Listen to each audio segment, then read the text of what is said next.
Hey guys, what's good? This is going to be horrible ways you could die in the dark ages. This is all new to me. I'm trying out different channels to react to. Please, if y'all have any suggestions, let me know and I will hop on what y'all want me to watch. I'm kind of getting into the cartoon ones because a lot of them, they have some kind of either dark humor or some kind of humor to them. As you see, my camera is working right now, so I figure I might as well start knocking out as many as I can while it works. I don't know what's up with my Chromebook, my Google Chromebook. Anyhow, let's go ahead and hop into it, guys. The link will be down in the description, and like, comment, subscribe. 7 weird ways you would die in the Dark Ages. Everyone knows about the most common things that would have gotten you killed in the Dark Ages, mainly the plague and the plethora. And if y'all hear my dog back here panting and breathing, I just got done taking them on WALK, so she's out of breath, and me and her both need to lose weight, so. Of other diseases that plagued this time period. No pun intended. But in this video, I'm going to talk about ways to die in the Dark Ages that most people don't even think about.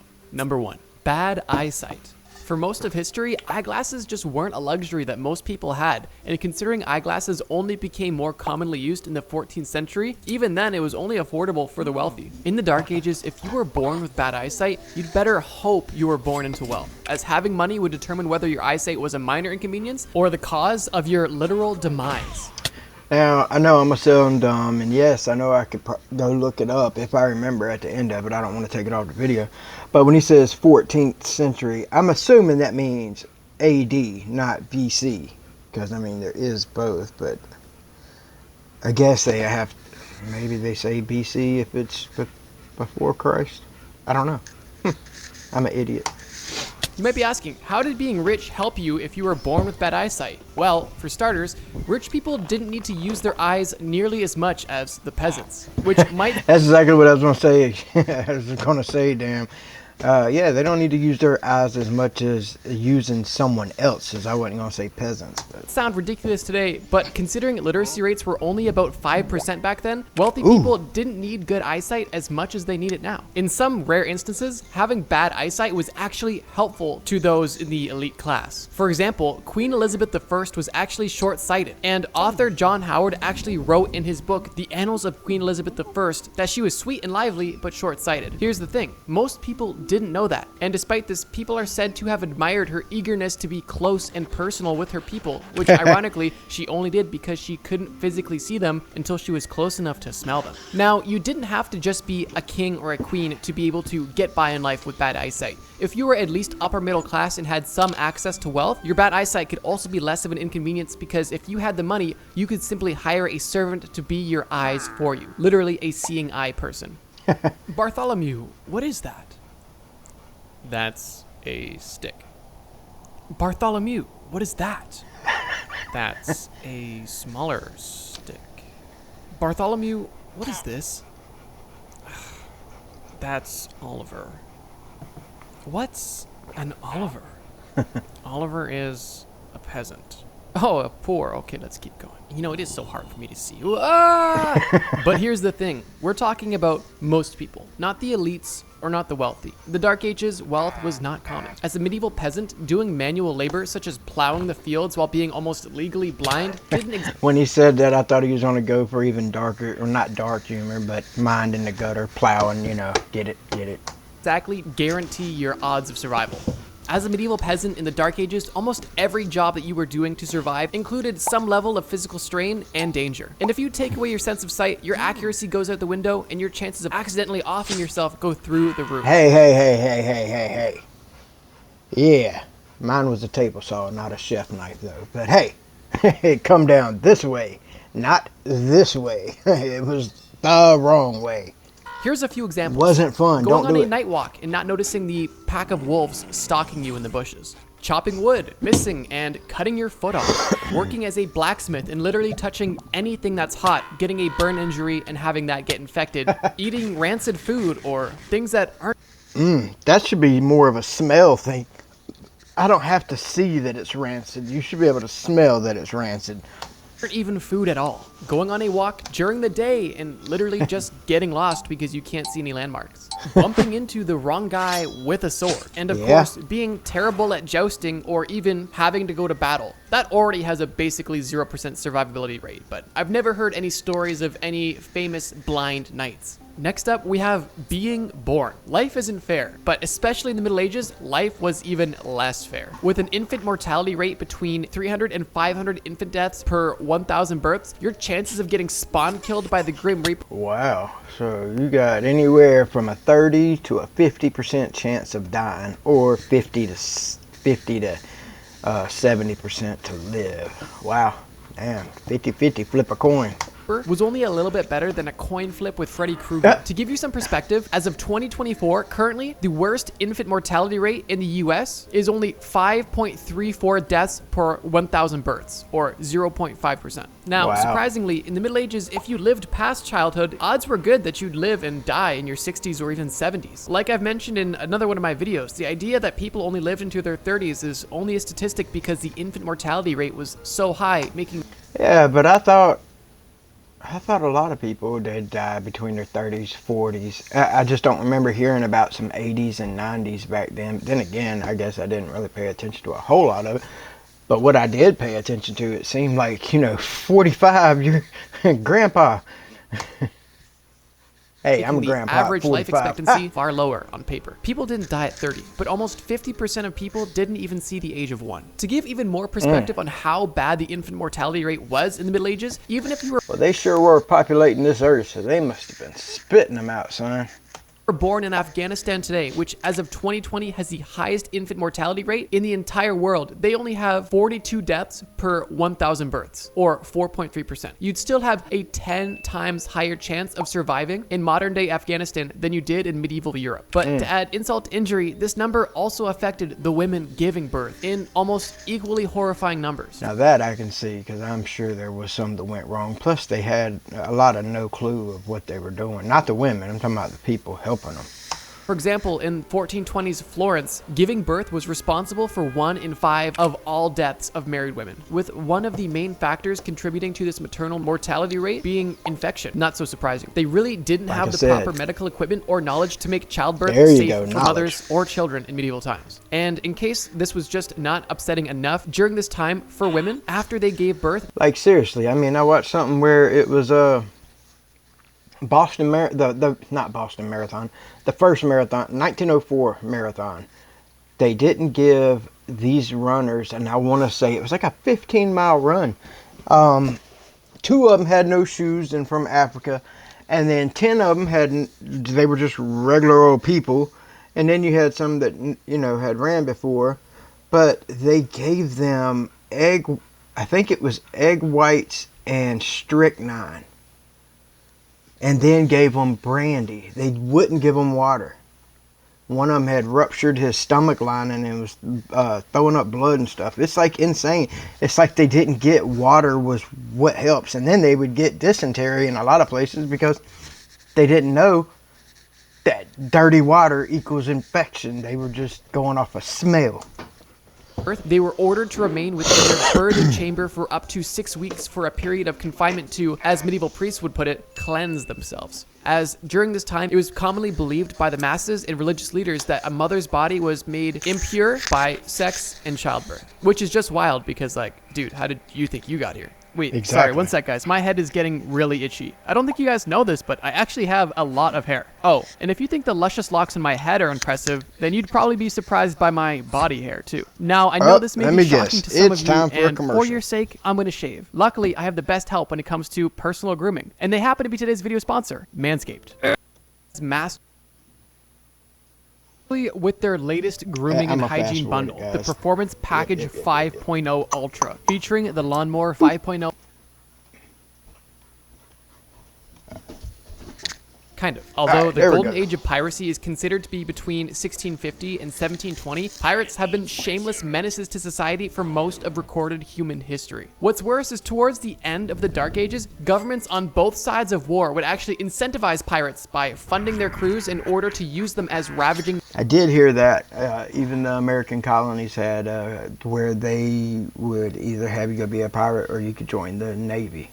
machines of war, essentially turning pirates into mercenaries for hire, and not like in a TF2 kind of way. These state-funded pirates were actually called privateers, and because of these privateers, at the end of the Middle Ages, you probably would have not wanted to be a sailor. That's because most of the time, if you got captured by these pirates and they didn't need you as a slave, you'd most likely just be thrown overboard. But if you were so lucky to be a slave and to not die immediately, well, then you're in for a real treat, because this asshat named Barbossa only used galleys to get around, which is a smart person way of saying big rowboat. And who exactly do you think is going to be rowing Barbossa's boat? That's right, you're sorry ass, because you didn't realize that this sea menace named Hay-Ridden Barbossa, or as some called him, Redbeard, was going to capture you and your boy Amicus from your merchant vessel and turn you into full-time paddling technicians on a rowboat. I mean, seriously, just imagine getting captured by this fat ginger dude and then being forced to spend the rest of your days rowing around in this oversized rowboat like a damn Oompa Loompa, like you're in Charlie and the Chocolate Factory or something. That being said, if you were lucky enough to become a rowboat technician, you'd still need to keep yourself from getting any sort of diseases from the crew, which, if you know anything about pirate living conditions, Oh, that had to be a nightmare there.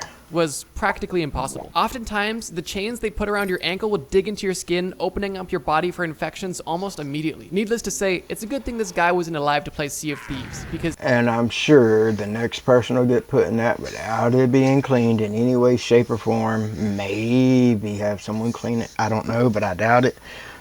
I almost think they intentionally would just say nope and just throw you in there. he would be an absolute menace. And if you had any ambition of being a medieval sailor, I hope you change your mind. And if all you got from this is now you just want to be a medieval pirate instead of a medieval sailor, just realize that the life of a pirate was not that great. Obscure laws. From the mid-12th century onward, the king began to... Yeah, they really did make it out that like being a pirate was a cool thing. You know, growing up, you would hear stories and this and that. They would almost like glorify it to a degree. But come to find out, the life expectancy wasn't very long. And then the actual time that pirates really reigned, like, you know, like was really out there, Blackbeard and all that, didn't last very, very long. and to play a larger and larger role in the administration of justice in England. But before this, the maintenance of law and order was largely the responsibility of local lords and communities. But in the 13th century, local courts became more common. However, before the Pope banned it in 1215, trial by ordeal was the most common method of justice. What is trial by ordeal, you may ask? Basically, they would give you an impossible task and assume that if you were innocent, God would perform a miracle in order for you to not die. I would have to say, if you're going to go off of that logic, then God wouldn't have let me, you know, get stuck in a situation where I got to prove that I was innocent, you know, if you're innocent. So if you're stuck in that situation and now you got to move a ginormous boulder that is impossible, you know you're not going to get it done because, heck, you ended up in the spot anyway. I think you get where I'm going with this. There are plenty notable methods of going about this, but one of the most popular examples is trial by fire. A supposed criminal would be asked to walk over 10 feet of red-hot coals, and if their feet weren't burnt at the end of it, they were deemed innocent by the priest. During the witch hunts in medieval Europe, a supposed witch was lowered into water by rope, and if she sank, she was deemed innocent, and if she floated, she was deemed guilty. And I guarantee you, I almost guarantee you they didn't know if you exhaled, you're going to sink. But if you held your breath in and held in your air, you're going to float. After this administration of justice, however, laws and trials became more commonplace. Because the king wrote whatever laws he wanted, some of them were pretty random and had harsh sentences. For example, in 1198, one law ordered blinding and castration as a punishment for anybody who got caught hunting venison in the royal forest. Now that's a little much, but for grape, you know, take off the G, grape, yeah, definitely do that now. They should be. And especially for anyone that does it to children, definitely. That's if they get to stay alive. But I guarantee you, you start just having an automatic chop it off, I almost guarantee you people will quit doing it. And then therefore it will go obsolete. This definitely had a chance of getting you killed, since preventing infection was not an easy task in the 13th century. In 1209, court records note that a man named Hugh was accused of doing just this. Hey, let me know if you agree with me on this. You know, well, the new maximum, the Seacot prison down in El Salvador, that's actually pretty cool, because the fact, I don't even think it has multiple floors, so why have floors if you got a barred cage around the beds and then another building outside of that that has the guards in it? Even if someone tried to break loose, you still got another whole wall to go and everyone can see what you're doing. But originally, I used to think, until I seen that, but I used to think the way that, you know, all the prisoners in a lot of the third world countries, they're just shoved in there. You try to get what water you can, you try to eat, and you fend it yourself, and that's that. I think they should have somewhere out in the desert, somewhere far away from any civilization, have a big massive compound, throw you in there, go fend for yourself, buddy, and you ain't getting out. There's going to be armed guards, you know, up in towers all around, but that's it. No, we don't have to feed them. Don't do it. Hey, if you know that's where you're going to go if you get caught and you think it's really worth it, you go do it. Petrified, Hugh fled to a church where he remained for a month until he escaped by disguising himself as a woman. Another obscure law that could get you killed had to do with bread. Yes, bread. To reduce competition amongst bakers, in 1266, a law was enacted to ensure that all bakers sold their bread at the same weight. Because breaking this law had potentially serious consequences, most bakers gave their customers extra bread just in case. And if someone was found baking underweight bread, they would be fined. And if they continued to do this, they would be pilloried. For context, this is a pillory. And See, I thought they meant that you couldn't give them extra. Like, you know, here's a, you know, more loaf, but they're saying definitely they're saying you can't make it smaller and sell it for that price. Pilloried is when you are in the town square getting, well, hurt. The pillory could get you killed as the crowd's behavior towards you was usually unpredictable. Typically, criminals in the pillory would get rotten eggs, mud, filth, and animal crap thrown at them. But if you caught the crowd on a bad day or said something that pissed them off, or maybe you weren't the nicest baker in the world, they would become violent, hurling stones and bricks at you, which often led to death. That wasn't always the case though, as the crowd's reaction often depended on the context of your crime. For example, like seriously, man, like just things like that, depending on the crime. People should be embarrassed. They should have the whole place look at them a certain way. And then if you do something worse whenever you do get free, then you get a more severe punishment. Like seriously, you steal something, you get your hand chopped off. You try stealing again, you get your other one chopped off. Now you ain't grabbing nothing. But, you know, I guess that's not civilized. For example, in 1703, Daniel Defoe was sentenced to a pillory for causing people to rebel against the state. But because he was regarded as a hero among the crowd, he was pelted with flowers, making his punishment almost nothing. A little bit of a sweet twist there, which is something... I was about to say, pelted with flowers, but okay, got it. You don't typically get in a morbid Trust Me Bro video, but enjoy it because it doesn't last long. One last obscure law is the banning of football in medieval England in 1388, which... I'm assuming that's the soccer that we say here in America, not the football that everyone has stadium riots and collapsing stadiums from everyone being packed in there over someone kicking a ball on a field. I'm sorry. I even played soccer when I was 5, 6, and 7. I played for those years, and that was it. And never went back once I hit baseball, because I played baseball and soccer. Then I dropped soccer and played baseball and football. Football is what I played all the way up through high school. Baseball, when I was 12, I hit my first home run, but couldn't make it to home base because I pulled my hamstring sliding into second base, and the way the coach acted and everything, it really turned me away from the game, and I definitely wasn't going to play for that team, but I didn't play baseball no more. Plus, I just love football. I love getting to hit people. It was so fun. Which actually brings us to our next point, medieval football. There we Nowadays, go. people think rugby is a rough sport. Well, let me tell you what makes rugby look like a relaxing evening at your Nana's knitting club. Medieval football, which originally started around the 14th century, was actually known as mob football. And mob football is exactly what it sounds like. See, this wasn't like modern football where there was rules or a field and a specific amount of players or even a referee. These games were played in medieval towns and villages with unlimited players on either team. The rules were simple. Dude, this sounds fun as hell, but what I want to know is this where America come up, or is this why here in America we call football football instead of calling soccer football? I just want to know who was on the wrong side, who went the wrong way with that, because somebody went the opposite way. Simple. Get an inflated pig's bladder on your team's side of town by any means possible. And when they say any means, they... Okay, so to me, not sure, haven't looked it up. Y'all can tell me if you know.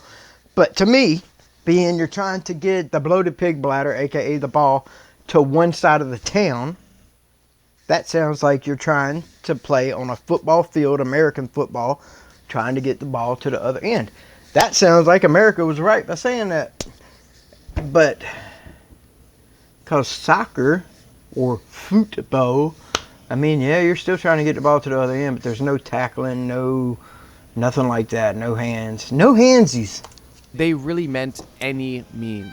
In fact, Oh, wow. The only rules of the game regarding getting the pig's bladder to the other side of town were that you could not commit murder or manslaughter. However, because of this lack of rules and mob mentality, things could easily get crazy, often leading to fights that looked like small-scale wars, groups of people turning on just one person, or people even forgetting where the end zone even was. Although a succession of royals in the 14th century tried to ban it, calling it a common, undignified, and worthless game, peasants just didn't care and kept playing. You would have thought, for the king's amusement, that they would have used, the, oh God, what are they called? Where Gladiator was, they would have used the arena or whatever and used that as more of a football field, and they would have watched the peasants, because you know how they were about peasants. They would have had their thrills watching the peasants fight like crazy trying to get the ball to the other end. Playing anyway. At this time, the nobility was trying to promote a more civilized sport, archery, which would benefit the king because it was also a useful skill when it came to war times. That's but what I mob was gonna- football simply put. That's what I was going to say right there, because they said a more civilized, like you're moving up. But yet, the only reason you want them doing that is so they'll know how to kill people when you go to war. So there goes your whole civilization thing. But was far too much fun. It was a concerningly common occurrence to die from the game, either from being trampled to death by your own team or from other accidents. For example, in 1321, it was recorded that one player died from a wound sustained after accidentally running onto a sheathed knife, which is extra dumb because, not only are you dying in a game, but you died in a game by running onto a sheathed knife. That's what it has the cover on. Regardless, mob football was a spectacular sport gathering big crowds to watch the games. And the legend even lives on till today. But nowadays, people don't really die. They just get millions of dollars and traumatic brain injuries. Witchcraft. Specifically, practicing witchcraft. In the Middle Ages, people often think of witches when they hear of witchcraft, which makes sense. But there is specific terms for men who practice witchcraft as well. Maleficio, Wicca, or warlocks. This comes from the Latin term maleficium, which was considered to... Now, me being the idiot that I am, because I'm not into witchcraft or any of that type of stuff, but I always thought of a warlock more of a, not a magician, but I guess I would assume is a male witch, I guess. I might have known that. I don't know. I'm kind of teetering on that one. To be sorcery or witchcraft that was conducted in the intention of causing harm. A lot of people don't really understand the context of witches and witchcraft in the time period. Back then, witches and sorcerers weren't like your crazy ex from university who you broke up with because they peed on your bed and they told you they were going to cast a love spell on you. Witches in the medieval ages were not only highly respected, but also highly feared. When you think about the 14th century, you have to remember how much power the church had. Belief in God, spirits, and demons was taken as a given. So when somebody said said that they were able to cast a spell on you or send a demon your way, that was a serious and scary threat. And because of the Catholic power structure, when you openly opposed God as a witch, you were deemed as opposing the entire state itself. Although there are different words for both genders, the most common theme of both is that they were both considered occultists or sorcerers. Sorcerers were seen as somebody who tried to reshape the world through the occult. Now, how did they do this? Basically, every once in a while, someone came along who made a spectacular claim about the spirit world, and they had received perceived credibility, claiming that it had something to do with Solomon from the Bible. This happened because someone once wrote a book labeled The Testament of Solomon, which claimed that King Solomon from the Bible enslaved particular demons to help build his temple. The only problem with this claim is that this book was written many centuries after King Solomon from the Bible died. Another example of this is a book translated from Latin known as the Book of the Offices of Spirits, or the book called Empto, by King Solomon, about a prince and kings of demons. Strangely enough, this book is mostly only known through references. Neither the original copy nor the author ever have been found. Within these books, there are instructions on how to work with specific demons that were actually mentioned in the Bible to carry out evil deeds. And see, that type of shit, they should just burn it. Get rid of it. There's no point in keeping it. What is the point in keeping it? The only thing that can come out of that is bad. Period. All you need is some idiot to get their hand on it and just say, if it is true what's in the book, then great. You've done went and messed around and got some demons out. No. Leave them alone. Put them back up. On your behalf. With this context, it makes more sense why the entire medieval population hunted witches at one point. It's because people were scared of them. And to make things worse, anything bad that happened to them was blamed on someone supposedly practicing witchcraft. For example, if something bad happened to John that could not be readily explained, and John felt like Richard disliked him, John may have suspected Richard of causing him harm by occult means, aka witchcraft. In fact, the most common suspicions that she might be a witch were livestock, crops, storms, disease, and even sexual dysfunction. So basically, if someone didn't like you and something bad happened to them, you could easily be proclaimed a witch. In total, tens or hundreds of people were executed and others were imprisoned, tortured, banished, and had their lands and possessions confiscated. So yeah, practicing witchcraft could have definitely gotten you killed. And even if you didn't practice witchcraft, the simple hysteria of it all could easily have gotten you killed as well. Following witchcraft, we have a semi-similar topic, alchemy. Alchemy started in the Middle Ages, and some say it is actually a precursor to modern chemistry. At the heart of medieval alchemy is the belief that all matter was composed of 4 elements: earth, air, fire, and wind. And with the right combination of elements, any substance on earth could be formed. Alchemists believed that the transmutation of one substance into another was possible, and that's how the stereotype of alchemists trying to turn lead into gold came to be. What many people didn't know, however, was that alchemists were also trying to create an all-powerful elixir to cure disease and make anyone who drinks it immortal. This required finding the Philosopher's Stone, an elusive substance that was believed to, quote, make possible an elixir of immortality and transmutation of substances into gold. So how exactly could alchemy kill you? It seems like it could only make you stronger, right? Well, the problem with alchemists is they had no idea what they were doing. You see, these weren't scientists of the modern day who put their medicines through clinical trials and testing. Back then, if you could make a metal drinkable, they would have given it. Sorry about that. My dog's in here snoring now. It to you and called it an elixir of immortality. For example, in Chinese alchemy, the official 24 histories record numerous Chinese emperors, nobles, and officials who died from taking elixirs to prolong their lifespans. This is because the elixirs of immortality they drank were just concoctions of toxic metals and minerals such as mercury and arsenic. Flash forward a few hundred years, and Iranian chemists discovered how to make gold dissolve in liquid, which was later dubbed royal water. The formula developed was a mixture of nitric and hydrochloric acid that could dissolve pure gold and produce gold chloride. It would then be mixed into water to create a drinkable form of gold. Alchemists up until the Middle Ages continuously made claims that drinking gold had incredible effects, calling it a elixir of life and the perfect element. They even claimed that consuming it would make your body indestructible and Is that why Goldschlager's around? cure all illnesses. Despite these absolutely wild claims, even the newest formulas for drinkable gold elixirs up until the end of the Middle Ages had the same problem. It was highly toxic, highly corrosive, caused profuse salivation, chronic urination, increased sweating, the gold fever, and worst of all, kidney damage. So unlike witchcraft, practicing alchemy wouldn't get you killed. However, being the customer of an alchemist definitely would. Bonus, yeah, there's actually 8, not 7. This one's just silly, so it's kind of short. Spontaneous human combustion. Yeah. Dude, I've heard of that, and it's crazy. I just don't see how it happens, but it does supposedly. You heard that right. Spontaneous human combustion is incredibly rare, yet documented and a proven phenomenon throughout history. What is it, you may ask? Well, basically, it's when a human spontaneously combusts into flames and dies. The only catch is the... God, that would suck, dude. Imagine just sitting there and then poof, on fire and dead. fire is not started from an external source, which is where the mystery comes from. Some theories about how this fire could have been ignited internally come from alcohol consumption or excessive body fat. In ancient times, officials would often explain these occurrences with the supernatural, or God's judgment. This one's kind of silly, but I thought you'd like it. Well, there you have it. Now you know about 7 unusual ways to die if you were alive in the Middle Ages. To conclude this episode, I'll summarize my key points into one simple sentence.